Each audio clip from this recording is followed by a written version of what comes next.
Hello guys, आपका मेरे basic knowledge YouTube channel पे बहुत बहुत स्वागत है। आज हम जिस टॉपिक के बारे में बात करने जा रहे हैं वो है व्हाई जावा इज सिक्योर। जैसा आपको पता होगा कि जावा प्रोग्रामिंग इंडस्ट्री के अंदर बहुत ज़्यादा पॉपुलर है, बट वो पॉपुलर होने के पीछे एक रीज़न यह भी है कि जावा बहुत सिक्योर है। सो वो क्या रीजंस है जावा के सिक्योर होने के पीछे, आज हम वो डिस्कस करेंगे। So let start.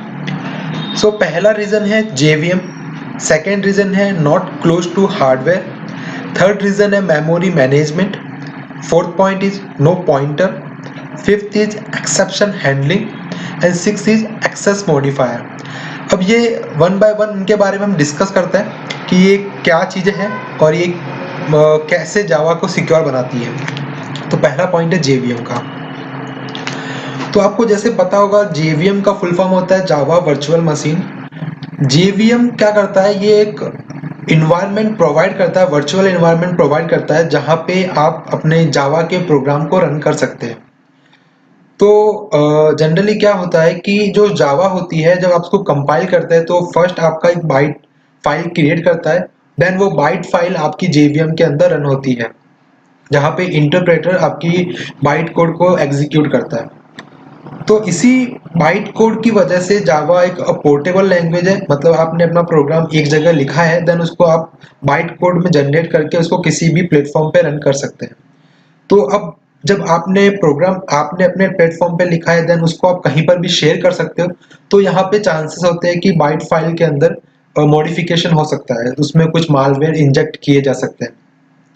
तो JVM क्या करता है, जब भी आप बाइट कोड को रन करते हो, JVM जब भी बाइट कोड को रन करता है वो पहले उस बाइट कोड को वेरीफाई करता है कि वो बाइट कोड सिक्योर है या नहीं है, उसमें सारे सिंटैक्स वेरीफाइड है, उसमें कोई भी किसी प्रकार का मालवेयर इंजेक्टेड नहीं है, तभी वो JVM के अंदर वो फाइल को रन करता है।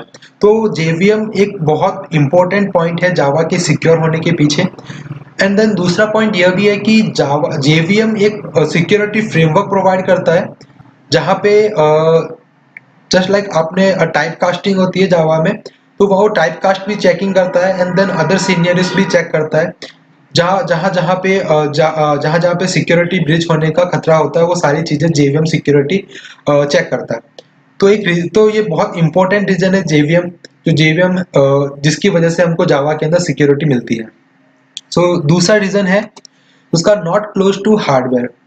जो जावा है वो एक हाई लेवल प्रोग्रामिंग लैंग्वेज है। तो जनरली क्या होता है कि जो हमारी लो लेवल प्रोग्रामिंग लैंग्वेज होती है वो जो उनमें जो कोडिंग होती है वो मोस्टली जो प्रोसेसेस होता है, जो हमारे आर्किटेक्चर होता है उसके रिलेट में होती है। दैट मीन्स लाइक अपना C प्रोग्रामिंग लैंग्वेज है वो एक लो लेवल प्रोग्रामिंग लैंग्वेज है। तो उसकी प्रोग्रामिंग एज आपके जो प्रोसेसर्स होता है या फिर जो आपका हार्डवेयर होता है उसके रिलेट में लिखी जाती है, मीन्स उन दोनों के इंस्ट्रक्शन सेट सेम होते हैं। तो आप उसको कह सकते हैं कि वो क्लोज टू हार्डवेयर होती है। तो जितनी भी लो लेवल प्रोग्रामिंग लैंग्वेज होती है वो क्लोज टू हार्डवेयर होती है। तो वो डायरेक्टली मतलब आपका जो लो लेवल प्रोग्रामिंग कोड होगा वो डायरेक्टली हार्डवेयर पे रन होता है। तो यहाँ पे चांसेस होते हैं कि आपका कोड डायरेक्टली हार्डवेयर को हार्म कर सकता है। अगर आपके कोड में कुछ भी मालवेयर हुआ तो वो डायरेक्टली आपके डिवाइस के हार्डवेयर को हार्म कर सकता है। बट ये केस जावा के अंदर नहीं होता है। जावा एक हाई लेवल प्रोग्रामिंग लैंग्वेज होती है जहाँ पे कंपाइलर और इंटरप्रेटर के थ्रू वो मशीन लेवल लैंग्वेज में कन्वर्ट की जाती है। तो यहाँ पे आपका मेमोरी का और हार्डवेयर का और जावा के प्रोग्राम के साथ डायरेक्ट कम्युनिकेशन नहीं होता है। तो अगर बीच में कहीं मालवेयर इंजेक्ट भी होता है या फिर कुछ भी होता है तो वो आपकी हार्डवेयर को हार्म नहीं करता है। और दूसरा रीजन ये भी है कि जो जावा का प्रोग्राम होता है वो डायरेक्टली OS में रन नहीं होता, वो JVM के अंदर रन होता है। तो वो आपका डायरेक्टली हार्डवेयर के साथ भी टच नहीं होता है। तो ये सेकेंड रीजन है कि क्यों जावा सिक्योर है। देन अभी थर्ड रीजन की बात करते हैं तो वो है मेमोरी मैनेजमेंट। जो जावा है वो आपको automatic memory management feature provide करती है जहाँ पे आपको किसी भी प्रकार की मेमोरी को मैनेजमेंट करने के लिए कोड नहीं लिखना पड़ता है। जो लो लेवल प्रोग्रामिंग लैंग्वेज होती है अपनी C लेवल है, सी प्रोग्रामिंग लैंग्वेज, वहाँ पे अपने को कोड लिखना होता था कि अगर कोई वेरिएबल जो अब अनयूज्ड है तो उसको हमको मैन्युअली गार्बेज करना पड़ता था। बट जावा के अंदर ऐसा नहीं है। जावा के अंदर आपको ऑटोमेटिक मेमोरी मैनेजमेंट का फीचर मिलता है। एंड देन दूसरा ये है कि ऑटोमेटिक गार्बेज कलेक्शन भी मिलता है। तो अगर आपका कोई मेमोरी फ्री है और अनयूज्ड है तो वो जावा ऑटोमेटिकली उसको गार्बेज कर देगा।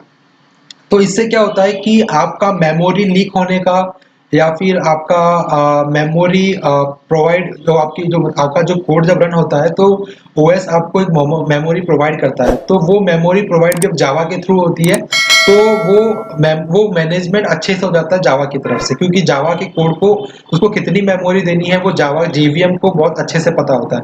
तो यहाँ पे मेमोरी लीक होने का भी खतरा नहीं रहता है, तो इससे भी आपका जावा सिक्योर होती है। फोर्थ पॉइंट है नो कंसेप्ट ऑफ पॉइंटर।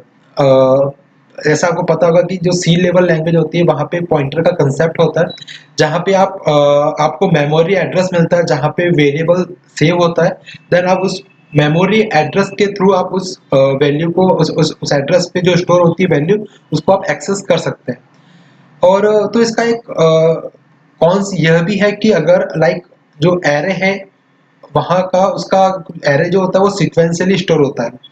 तो अगर आपको उसके फर्स्ट वैल्यू का एड्रेस पता है then you can add the number of जैसे अगर इंटीजर है तो आप 4 बाइट का, तो वो आप सीधा उसमें मेमोरी एड्रेस में ऐड करके then you can access the other variables.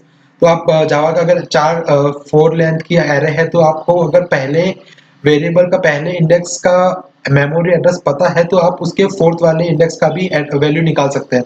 तो जावा में ये सी में यह पॉइंटर का कंसेप्ट होता है। तो but so you can so ये कौन सा हो गया कि आपको एक मेमोरी एड्रेस पता है then you can access other memory address.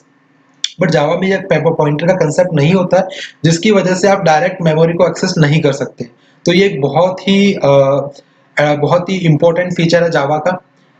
सो अभी चलते हैं अगले पॉइंट पे, है एक्सेप्शन हैंडलिंग।